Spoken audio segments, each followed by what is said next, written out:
टांग के ऊपर, एक इधर, एक टांग के ऊपर, यहाँ ये ठीक है।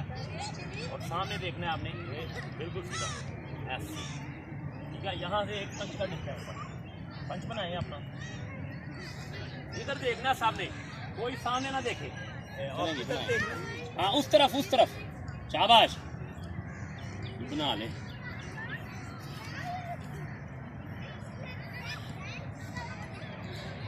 हो गई है। अब नेक्स्ट वाला ऐसे, ठीक है।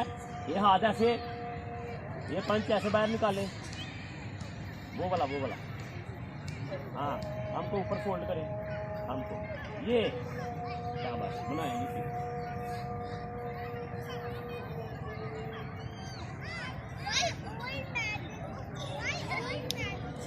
यमे आप इधर आ जाए, इनकी पिक बनाएं, एक वीडियो बनाएं।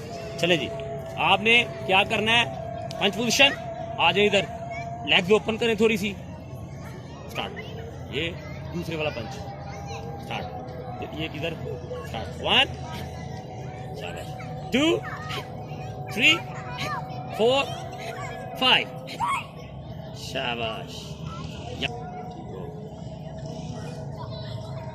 बस ठीक है।